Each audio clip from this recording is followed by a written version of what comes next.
Welcome to this instructional session on NSPIRE, which is the new inspection protocol for REAC inspections. The original protocol for this will be called NSPIRE 3.0. And it's important for everyone to understand that NSPIRE represents a complete overhaul of the inspection system. Let's just start with sample size. Sample size means the number of units that get inspected.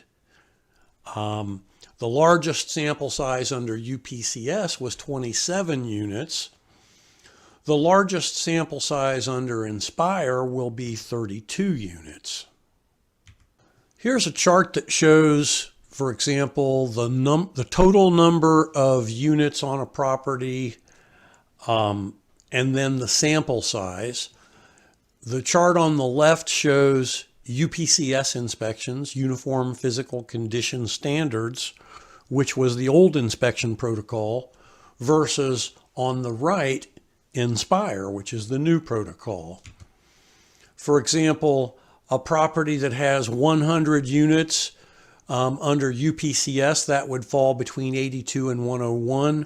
We would inspect 21 units.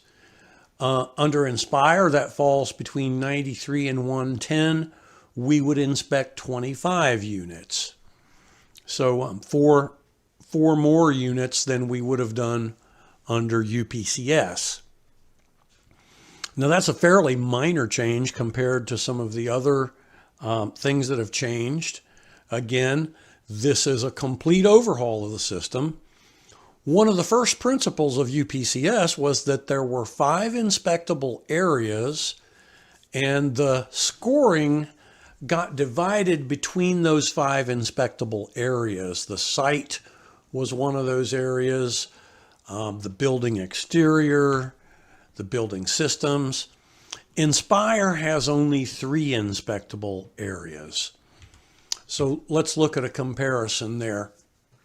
Under UPCS, we had site, building exterior, building systems, common areas, and units.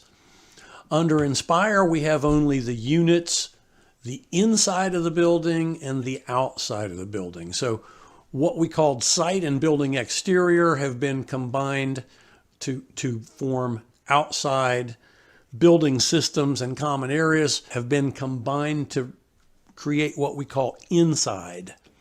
And there's a little overlap between these areas, but for the most part, that's how it works. There are a few former systems items that can now be cited under units and under outside. For example, fire extinguisher and sprinkler deficiencies. Those were formerly systems only. Those deficiencies can now be recorded under unit, under inside, and under outside. Some of our former exterior items can now be cited under units and under inside. For example, certain types of foundation deficiencies. So again, it's a complete overhaul of the inspection system. Under UPCS, several scoring principles were associated with the inspectable areas, and we'll discuss that in our scoring session later. Under UPCS, each of the 5 inspectable areas had 10 to 15 inspectable items. Each one was subject to 1 or more deficiencies. The 3 inspectable areas under NSPIRE have 40 to 51 inspectable items, and they're also subject to multiple deficiencies per item. Under UPCS and under NSPIRE, we had units. UPCS had inspectable items called bathroom, call for aid, ceilings, doors, electrical system, floors, etc. And then there were some stairs, walls, windows. Then there were health and safety deficiencies also, starting with air quality, electrical hazards, elevator tripping hazards, emergency exit hazards. Under NSPIRE, that list of deficiencies has been expanded to include bathtub and shower, cabinet and storage, call for aid systems, etc. We won't read all of these. Basically, we've gone from 23 items, the 15 unit items plus 8 health and safeties, to 47 items. Under UPCS, each deficiency had a level of severity or a level of deficiency, level 1, 2, or 3. Those were hierarchical. In other words, level 1 was the least severe, level 2 was in the middle, and level 3 was more severe. Under NSPIRE, each deficiency has a level of deficiency or a level of severity, we should say, of life-threatening, severe, moderate, or low or normal. So there were three levels under UPCS. There are 4 levels under NSPIRE. To give an example of how things have changed, under Unix, for example, we had doors.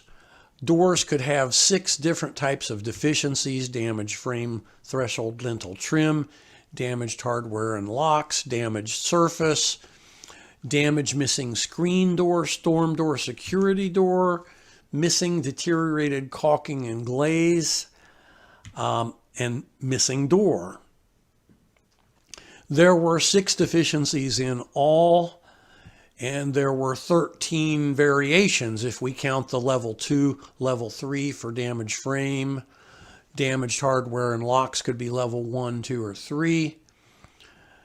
And under units, so again, we had 6 deficiencies with 13 variations.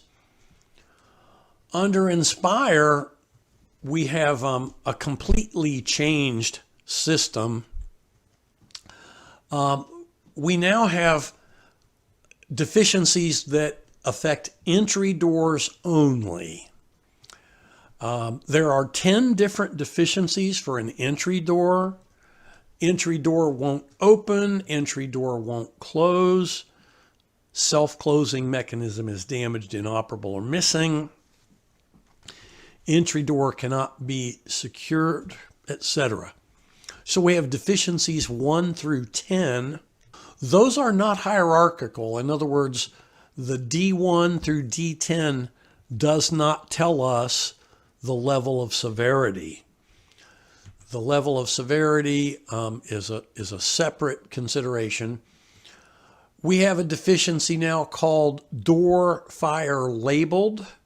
This applies obviously only to fire labeled or fire rated doors. There are 7 different deficiencies that can affect a fire labeled door. Again, something like doesn't open, doesn't close or latch, or the self-closing hardware is missing or inoperable, etc. And then there is another deficiency called door general, and it has 4 variations. A passage door doesn't open, a component is damaged, inoperable, or missing so that the door doesn't function. A closet door is damaged, inoperable, or missing a component. D4, an exterior door component is damaged, inoperable, or missing. So there are 21 different deficiencies.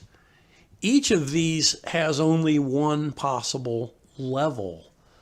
Again, the D1, 2, 3, and 4 doesn't determine a level. The level is an independent thing that we have to look up. And so while under UPCS we had level 1, level 2, level 3, which was hierarchical, the deficiency numbers D1, D2, etc. are not hierarchical in the same way. Under UPCS, for example, the damaged hardware and locks deficiency had a level 1, a level 2, a level 3. And those were the actual levels of severity.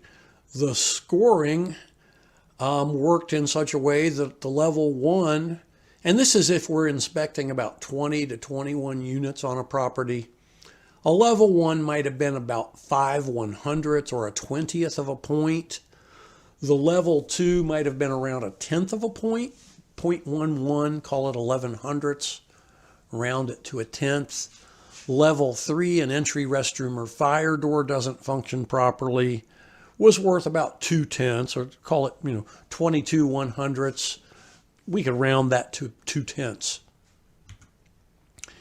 Each level had an increasing deduction value. Under NSPIRE, this works much differently. For example, under entry doors, D1, the entry door will not open. The point values I'm going to use here are based on if we're inspecting about 25 units. So this would be a 100 unit property.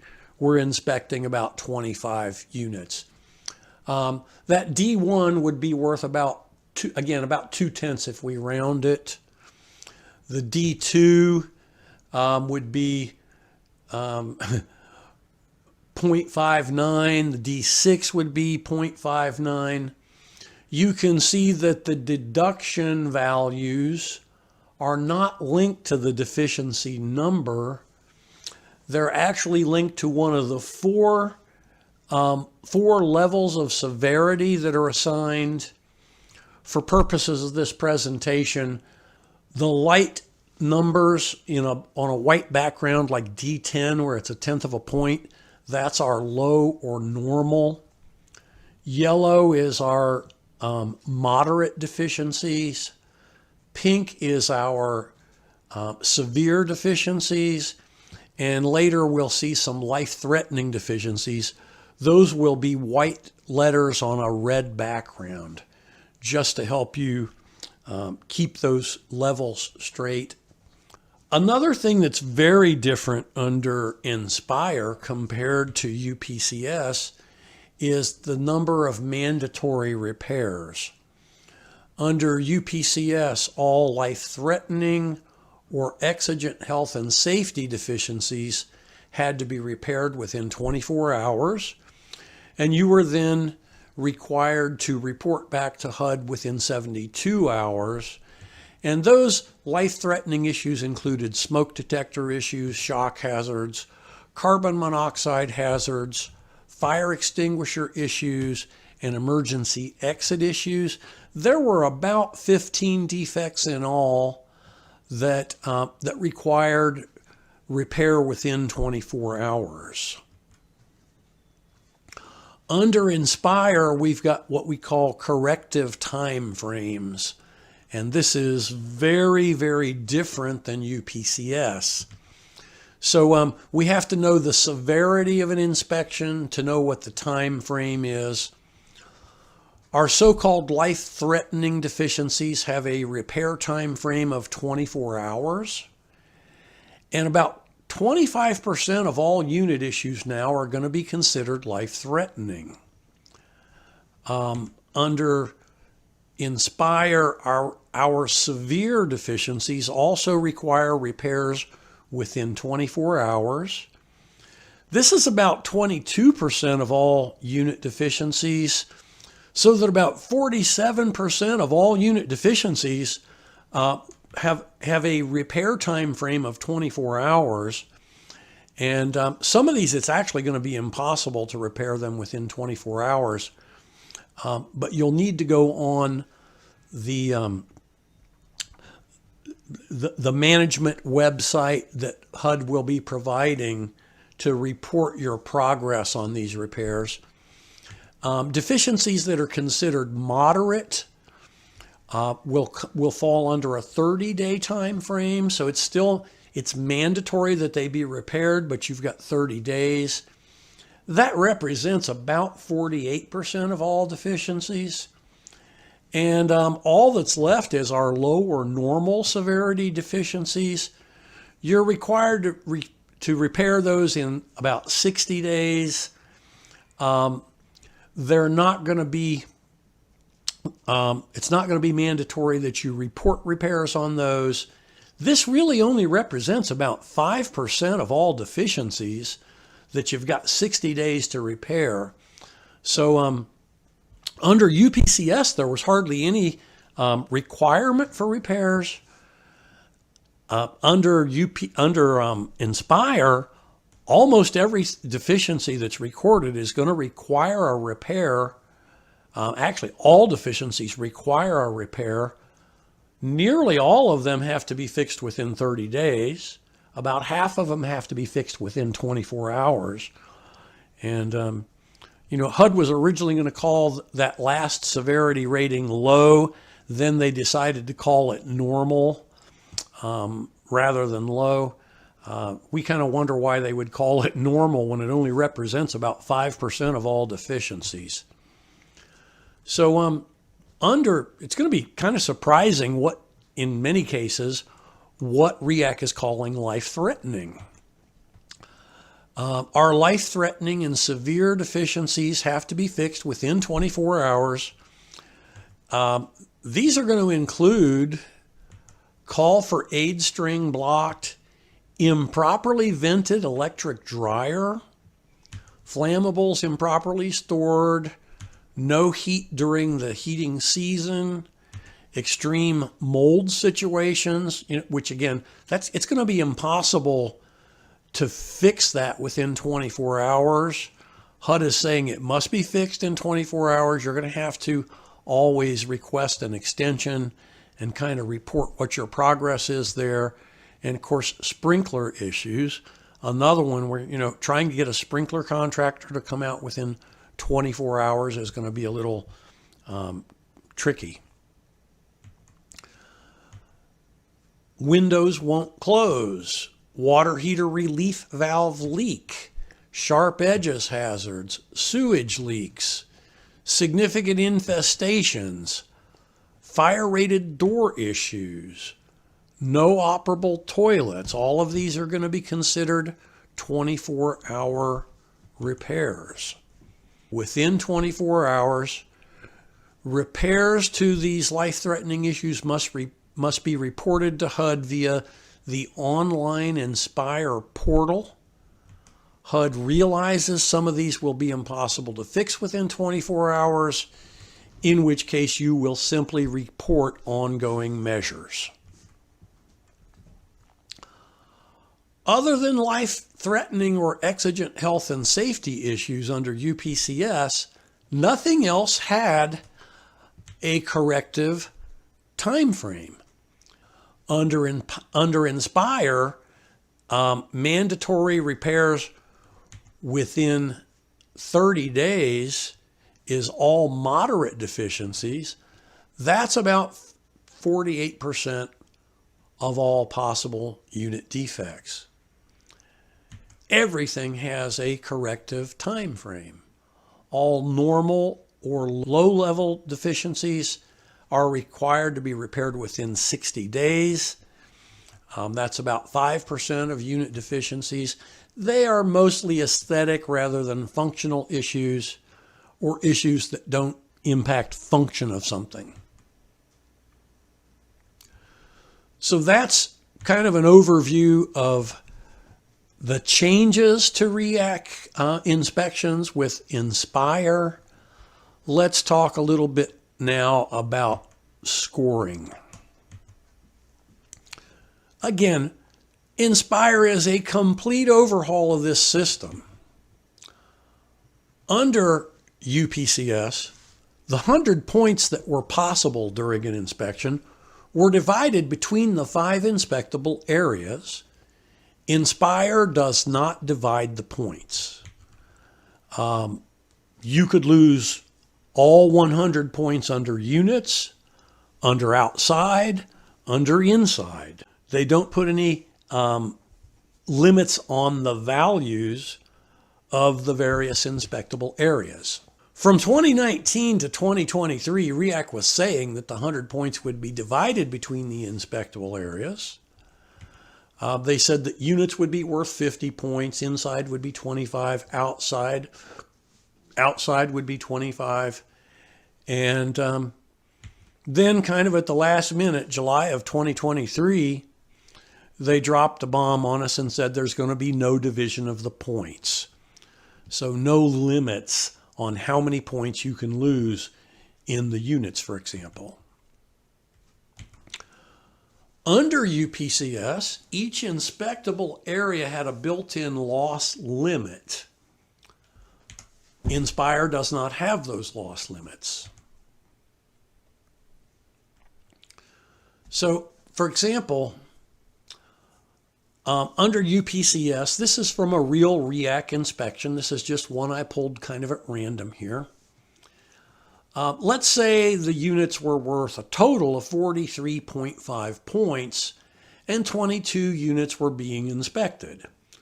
Each unit would then be worth 1.197, and that was the loss limit for those units. Here is a unit that had, as you can see down at the bottom, a total loss of 3.16, but there's a highlighted statement there that says points received cannot be negative, so it's set to 0. The score for this unit was 0. This unit lost 1.97 because that was the loss limit for this unit. Keeping in mind all of these defects are changing, I just want to show an example of how the scoring system is changing under NSPIRE. The units collectively will no longer have a loss limit, and any given unit will not have a loss limit. This unit would have lost 3.16 instead of losing 1.97.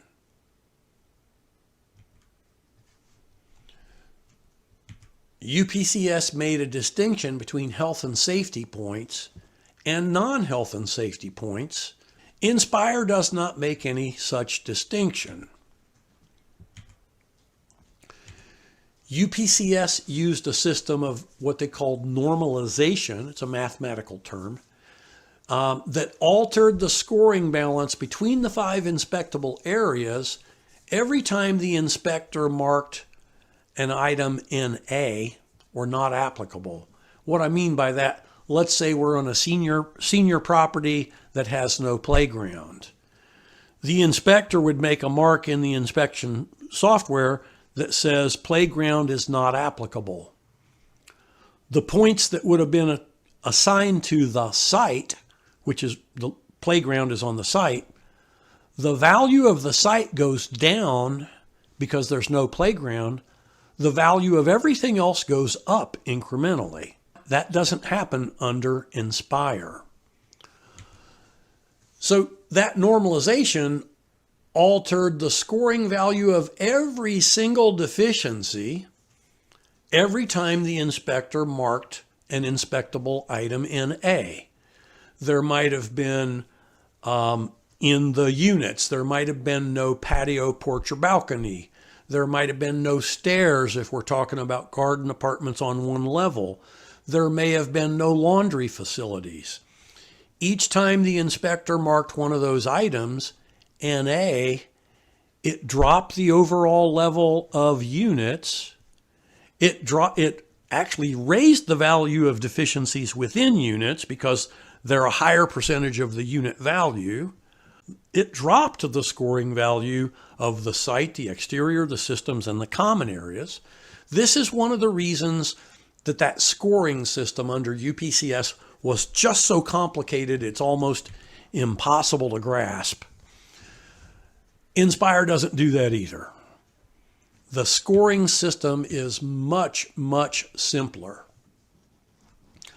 Under UPCS, the higher the level 1, level 2, level 3, the higher the scoring deduction. Under NSPIRE, the deficiency 1, deficiency 2, deficiency 3 goes up to 10, does not relate to deduction value, does not relate to the level of severity. Under UPCS, there were only 3 levels of severity. Under NSPIRE, there are 4.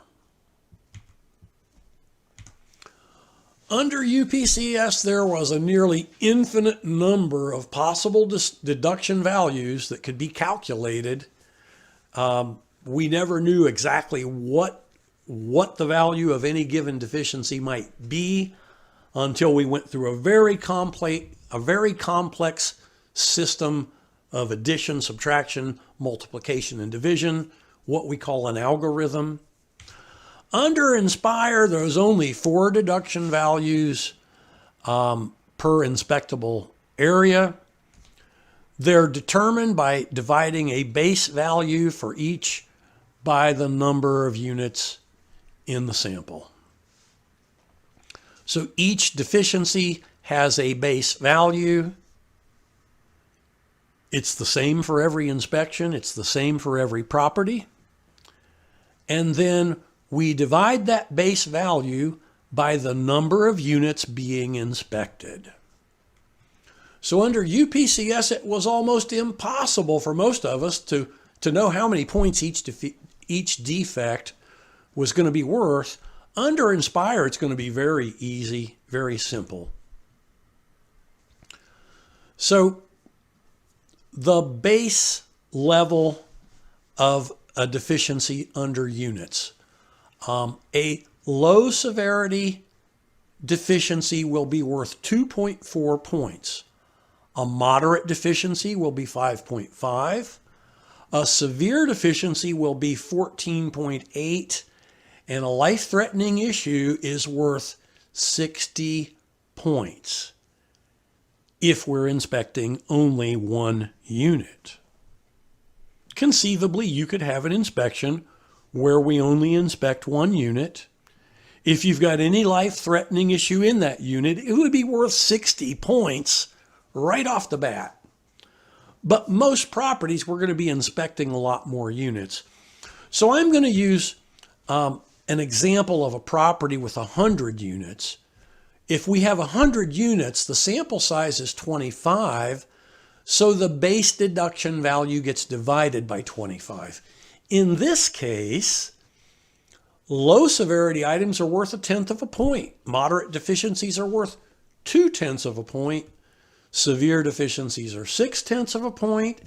And life-threatening issues are worth 2.4. And by the way, CT equals correction time frame. So the system we're using here shows not only the point values, but the correction time frames.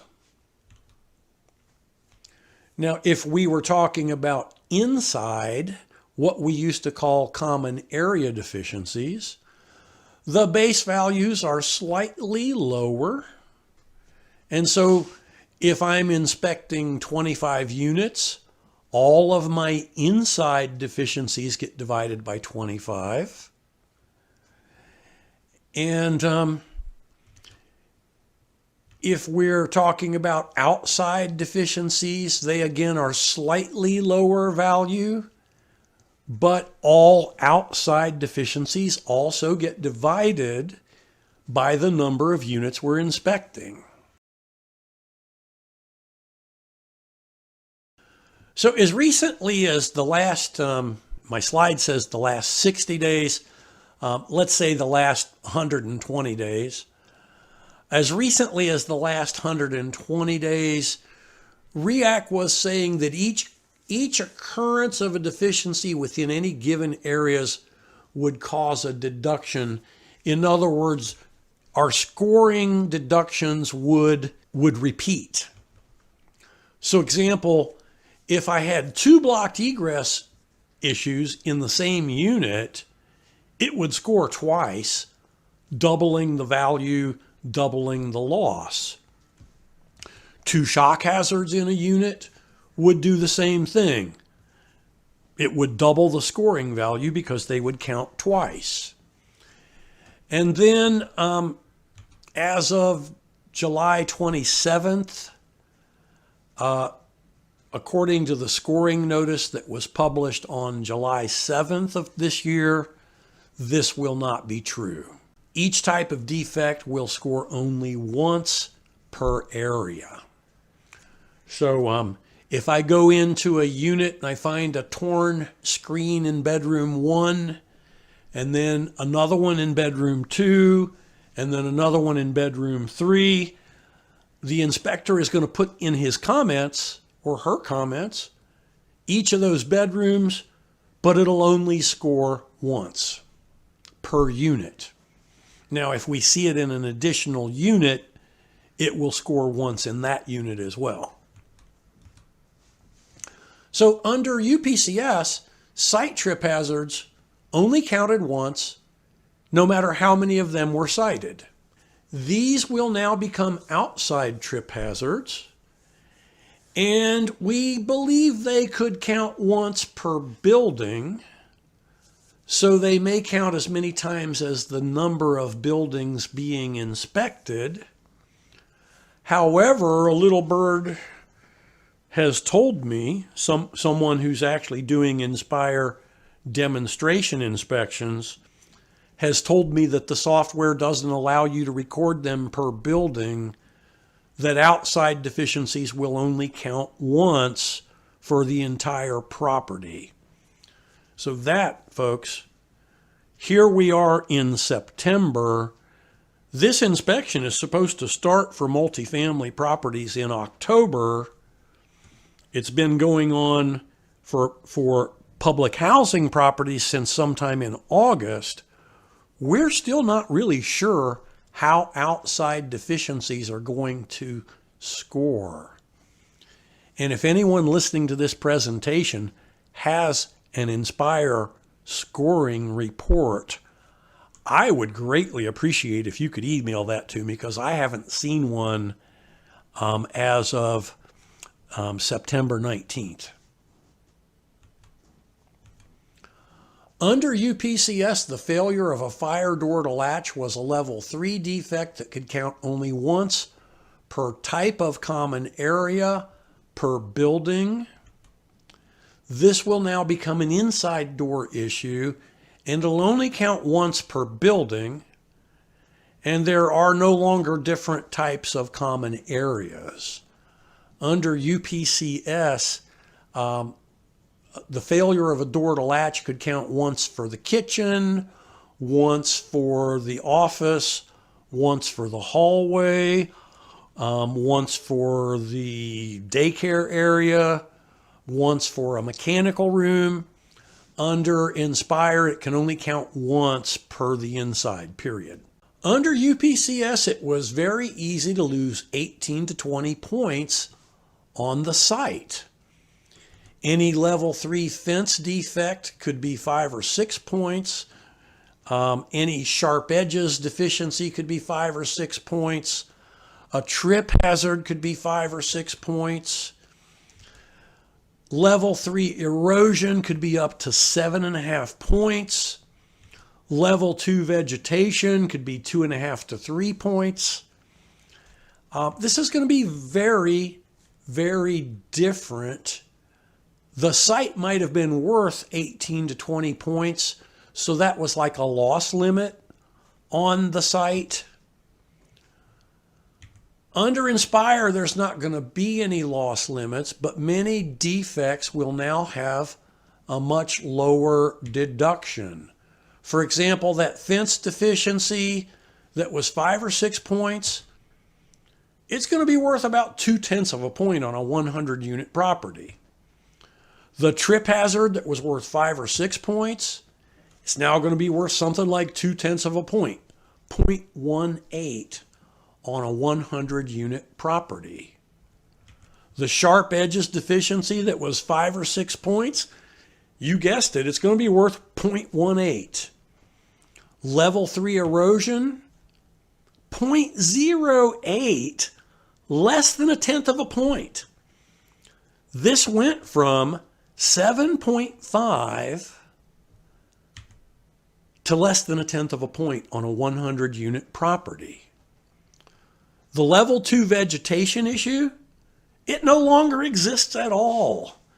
Now, you can still be cited for vegetation that blocks an exit or that blocks a sidewalk, but it doesn't go under vegetation. There is no longer any vegetation per se defect. So under UPCS, single building properties were severely disadvantaged by the scoring system. Many exterior defects could be worth 6 to 10 points. Many systems defects could be worth 10 points. Common area defects could be worth 5 or more. And a single building property could fail a REAC inspection on 4 or 5 defects before we even entered a unit. Under NSPIRE, single building properties may actually have a relative advantage now. Outside defects only count once. Inside defects only count once. Roof defects drop from a maximum of 10 points down to 0.2 of a point, basically. A common area shock hazard, for example, drops from about 7.5 to about 2.2 points. We lived with UPCS for 25 years, and we developed strategies for dealing with everything that was wrong with the UPCS, everything that disadvantaged a particular type of property, everything that made site deficiencies just, crazy importance when you lose 7.5 points because of a tire track in the dirt. We need to now change our strategies. We had a strategy of certain things that, might have seemed serious but had a low scoring value. We could just ignore those. NSPIRE was developed to make you fail if you continue those strategies. You're going to have to develop a completely new strategy. And I say you will, I will, we will. And I will be publishing, doing new webinars on strategy changes as time goes on and we learn more about this. Under UPCS, we said, fix the units last. We said, make sure that your site, your exterior, and your systems are good before you work in your units. Now the units are going to be the focus of the inspection.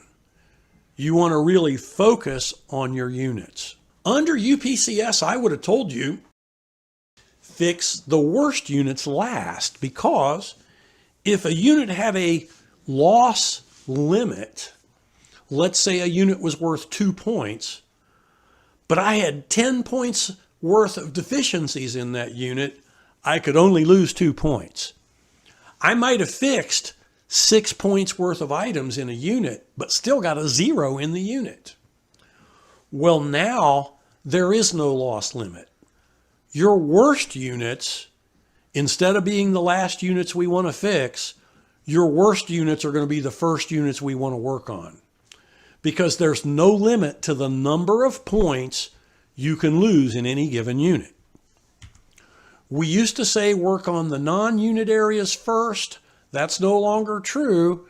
You want to start with your units and really focus your units. Every area had a maximum loss under UPCS. That is no longer true. So this is going to involve learning a lot more about the scoring system, learning more about strategies, how to prepare for your inspections. With that, I thank you very much for your attention. My name is Michael Gant, and here's my email address.